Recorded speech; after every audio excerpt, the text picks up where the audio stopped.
La llamada llegó en el peor momento posible. El cursor parpadeaba frente a mí en la pantalla del despacho.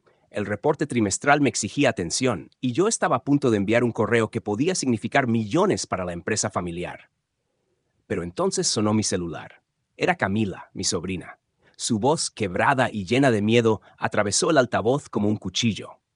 «Tío, por favor, ven a casa ya, rápido». Me quedé helado. El corazón me dio un vuelco y las palabras se evaporaron de mi boca. Nunca había escuchado a Camila hablar así, ni siquiera cuando de niña se caía y se raspaba las rodillas. Esta vez era distinto. Era pánico real, de ese que te aprieta el pecho antes de que tu cerebro entienda lo que pasa. No hice preguntas, solo agarré las llaves, dejé el monitor encendido y corrí. 12 minutos me tomó llegar a la casa. Los conté uno a uno. Cada semáforo parecía un enemigo. Cada bocinazo en la avenida Insurgentes me recordaba que iba demasiado lento. Mientras manejaba, mi mente se llenaba de escenarios imposibles. ¿Un accidente? ¿Un incendio? ¿Alguien había entrado a robar? Cuando doblé la esquina y vi la fachada de la casa de mi infancia, lo supe. Algo grave había ocurrido.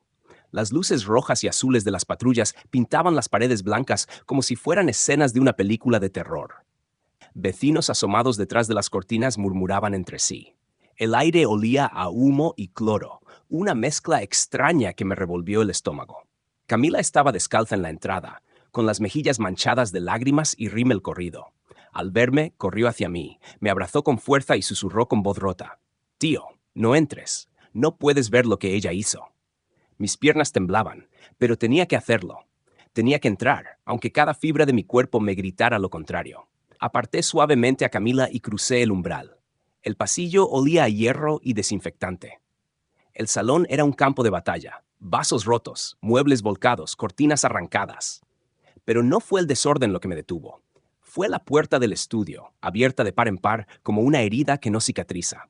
Me acerqué con el corazón martillando en el pecho. Sobre el escritorio de caoba, perfectamente visible bajo la luz amarillenta, había una nota. La tomé con manos temblorosas y la leí en silencio. «Lo siento, ya no puedo más. Lo amo. Dile a Camila que la llamaré pronto. B». Unas iniciales. Nada más. Ni siquiera la valentía de firmar su nombre completo. Sentí que el suelo se abría bajo mis pies. Valeria, mi hermana mayor. La mujer que había sido como una segunda madre para mí, la socia que estuvo conmigo desde que comenzamos el negocio familiar en un pequeño departamento de la colonia Roma. Valeria, la que siempre había sonreído en las fotos, la que nos hacía creer a todos que nuestra familia era invencible. Me dejé caer en la silla, todavía con la nota en la mano. El murmullo de los policías en el pasillo sonaba lejano, como si estuviera bajo el agua. Recordé de golpe todos esos momentos recientes que no quise ver, las llamadas secretas que contestaba desde la lavandería, los viajes de negocios a Monterrey que no dejaban rastro, las sonrisas que no alcanzaban sus ojos. Yo no había querido preguntar. Eso hace un buen hermano, ¿no? Respetar, dar espacio. Qué ingenuo, qué ciego. Un recuerdo específico me atravesó la mente. 2 meses atrás, cuando tomé prestada su laptop para preparar una propuesta. Había dejado abierto su correo. No quería mirar, pero un mensaje resaltó entre los demás. «Soñé con tus manos otra vez. Odio dormir a su lado». No grité, no golpeé la pantalla. Solo cerré la computadora con cuidado, como si así pudiera cerrar también la herida que me acababa de abrir. Ese día, sin darme cuenta, dejé de ser su hermano y me convertí en su sombra. Desde entonces, la observé en silencio. La seguí de lejos. Revisé cada movimiento, cada recibo, cada llamada perdida. Y lo confirmé. Valeria no solo estaba engañando a su familia. Estaba usando el dinero de la empresa para financiar sus escapadas románticas con Ricardo, nuestro director de finanzas, el hombre que yo mismo había traído a la compañía. Me estaban destruyendo con mis propias manos. Mientras sostenía aquella nota sobre el escritorio, comprendí algo con una claridad brutal. El dolor por la traición es como una gotera. No se oye de inmediato. Empieza como un susurro, pero cuando te das cuenta ya ha podrido todo lo que toca. Respiré hondo. Afuera, Camila seguía sollozando en la entrada, ajena a todo lo que yo ya sabía. No podía decirle, no todavía. Apreté el papel entre mis dedos y en silencio me prometí lo siguiente. No voy a gritar, no voy a llorar, voy a esperar. Y cuando llegue el momento, no quedará nada en pie, excepto nosotros. Los días siguientes fueron un desfile silencioso de sospechas confirmadas. Valeria caminaba por la casa como si nada hubiera pasado, fingiendo que el caos de aquella noche había sido un mal sueño. Camila trataba de no hablar del tema, y yo, con el corazón en ruinas, fingía ser el hermano de siempre. Pero dentro de mí algo había cambiado. Ya no era un cómplice ciego, era un observador paciente. Empecé a juntar piezas como un contador meticuloso. Revisé los estados de cuenta de la empresa, facturas que nadie más notaba, depósitos pequeños que parecían inofensivos, pero que sumados formaban un río de dinero desviado. Los seguí y descubrí la verdad. Un condominio en Santa Fe, registrado bajo una sociedad fantasma a nombre de Ricardo. Lo peor no fue el dinero, fue ver los videos. La cámara de seguridad del estacionamiento mostraba a Valeria llegando sonriente, con gafas oscuras tomada de la mano de Ricardo. Como dos adolescentes emocionados. Ella reía. Esa risa hacía años que no la escuchaba en casa, y ahora la compartía con él, con el hombre que yo había confiado como si fuera un hermano más. En lugar de rabia inmediata, sentí un frío que me recorrió entero. La furia era un lujo. Si explotaba, perdería todo, la empresa, la estabilidad de Camila, incluso mi dignidad. Así que opté por el silencio. El silencio era mi armadura. Durante semanas, actué como si estuviera agotado por el trabajo. Llegaba tarde, evitaba discusiones, hasta les di más espacio en la compañía. Ricardo se creía indispensable. Valeria pensaba que yo estaba rendido. Cuanto más confiados estaban, más descuidados se volvían. Una noche, fingí haber olvidado mi maletín en la oficina y regresé de madrugada. En el despacho de Ricardo encontré lo que buscaba. Carpetas abiertas, transferencias electrónicas en proceso, papeles con firmas falsificadas. Saqué fotos de todo con mi celular. En su cajón había incluso una botella de vino abierta y 2 copas con restos de lápiz labial. Una prueba burda de que ese despacho ya no era suyo, sino de ellos. Volví a casa con la certeza de que la traición no era solo un capricho. Era un plan calculado para sacarme del negocio que yo mismo había levantado con las uñas. Recuerdo estar en la azotea esa noche, mirando la ciudad. Las luces lejanas del zócalo, el ruido constante de la vida nocturna. Pensé en mi padre, que siempre nos repetía, la familia y la empresa son lo mismo. Si una se quiebra, la otra también. Y ahí estaba yo, con las dos tambaleando. Camila me encontró sentado, con los ojos perdidos. No dijo nada.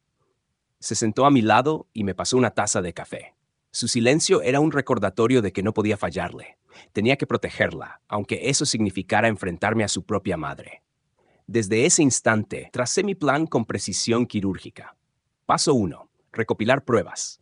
No bastaba con sospechas. Necesitaba documentos, correos electrónicos, grabaciones. Instalé un programa espía en la computadora de Valeria.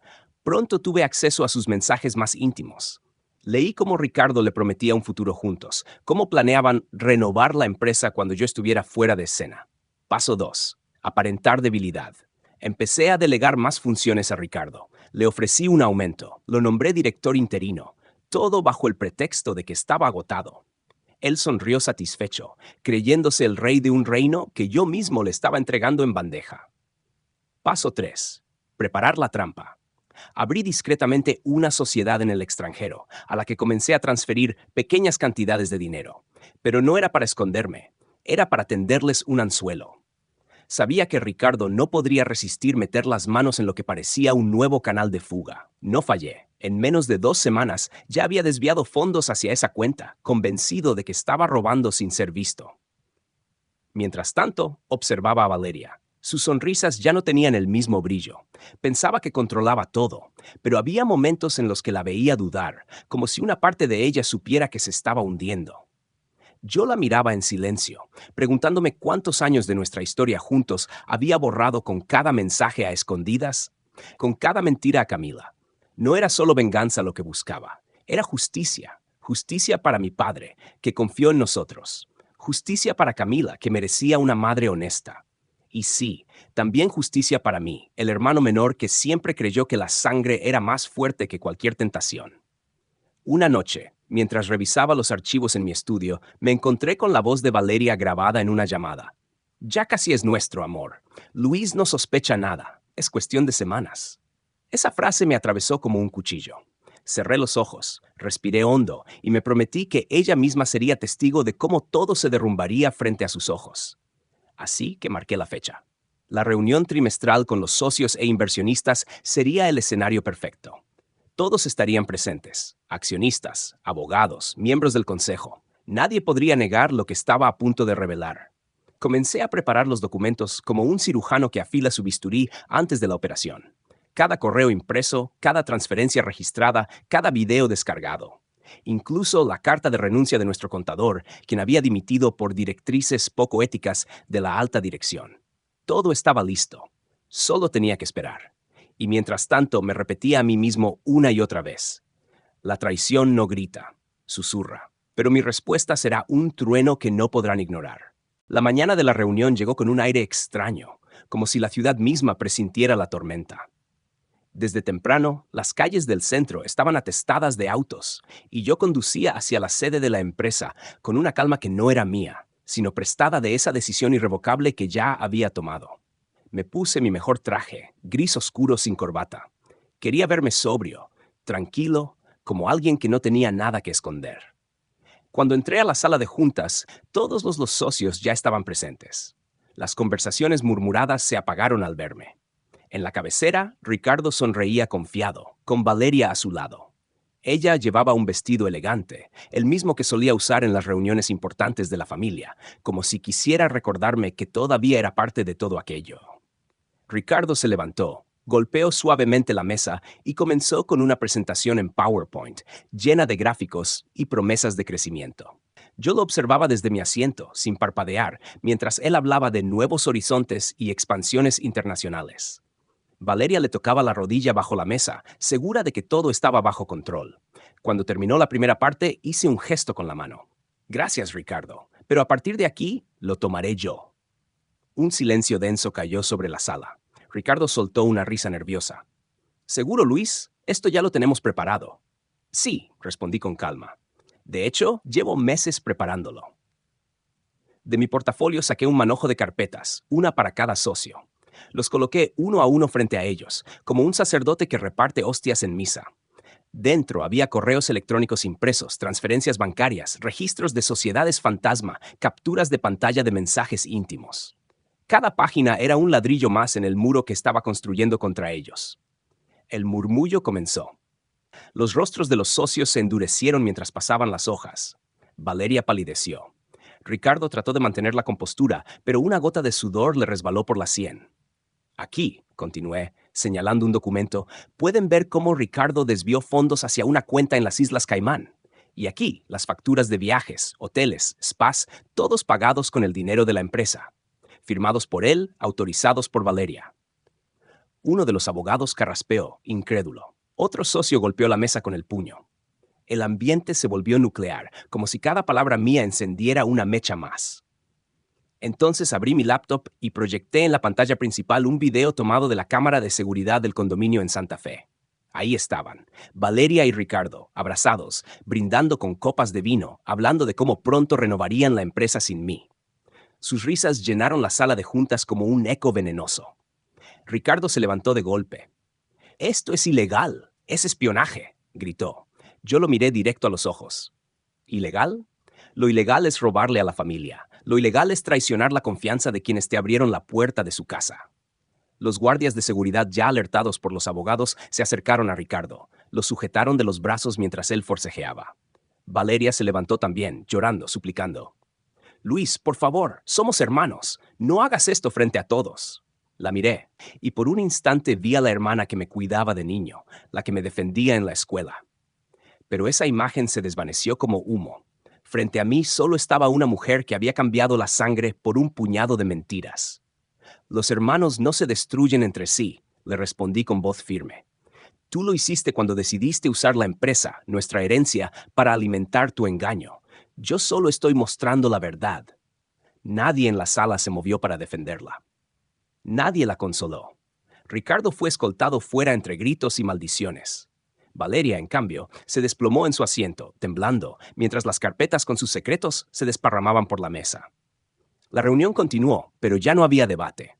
Los socios votaron unánimemente a mi favor. El consejo decidió destituirla formalmente y cerrar cualquier acceso de Ricardo. La empresa quedaba bajo mi control total.